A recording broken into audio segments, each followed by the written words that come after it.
नमस्कार। आज हम जिस कहानी की परतों को खोलने जा रहे हैं वो है उसने कहा था। ये सिर्फ एक कहानी नहीं है, ये त्याग और एक ऐसे वचन की गाथा है जो समय के पार चली जाती है। तो शुरुआत करते हैं कहानी के बिल्कुल आखिर से। एक सैनिक है और ये उसके आखिरी शब्द हैं।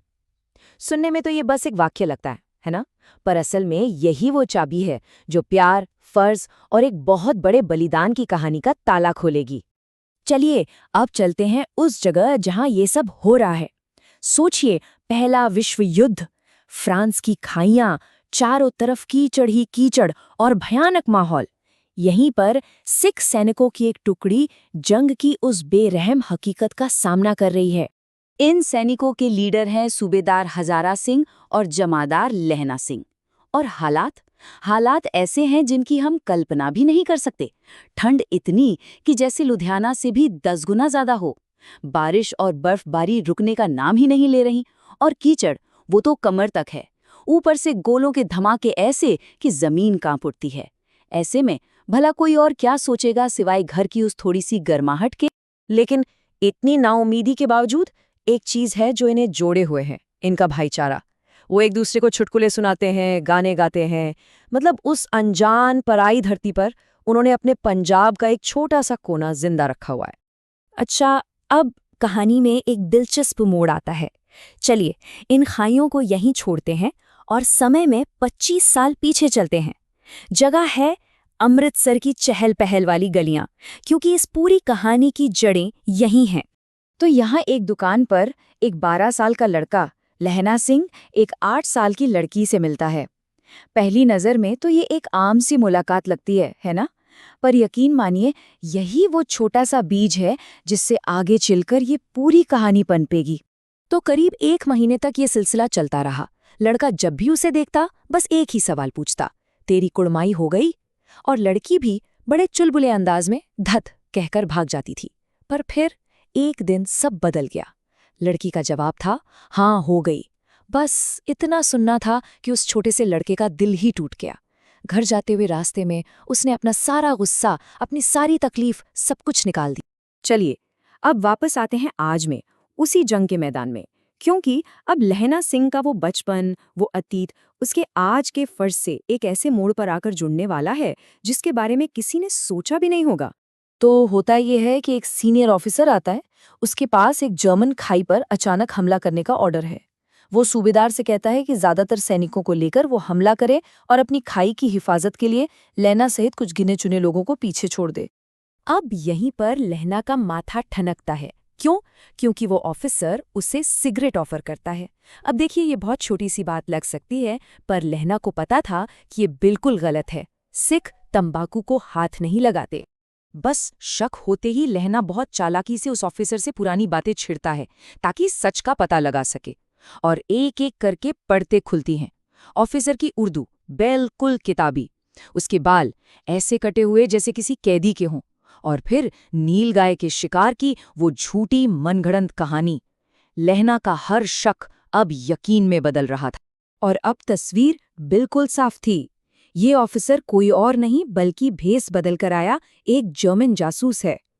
इसका मतलब सूबेदार और उसके साथियों को सीधे सीधे मौत के मुंह में एक जाल में भेजा गया है।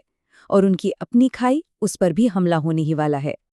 अब लहना सिंह के पास सोचने का वक्त नहीं है। उसे फौरन कुछ करना होगा, एक बहुत बड़ी तबाही को रोकने के लिए। उसे अपना सब कुछ दांव पर लगाना होगा। और इतने ज्यादा प्रेशर में भी लेना का दिमाग बिजली की तरह काम करता है।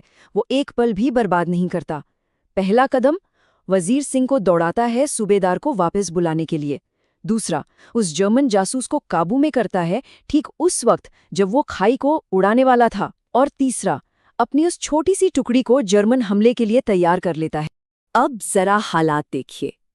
एक तरफ सिर्फ 8 सिख सैनिक और दूसरी तरफ 70 जर्मन। मुकाबला लगभग नामुमकिन। लड़ाई शुरू होती है और वो बहुत बहुत भयानक होती है। लहना को पहले जांघ में गोली लगती है, फिर पसलियों में एक और गहरा जख्म। लेकिन वो हिम्मत नहीं हारता, वो लड़ता रहता है। और ठीक उसी पल जब सब कुछ खत्म होने वाला लगता है, सूबेदार अपनी टुकड़ी के साथ वापस आ जाता है। जर्मन सैनिक दोनों तरफ से घिर जाते हैं और बाजी पलट जाती है।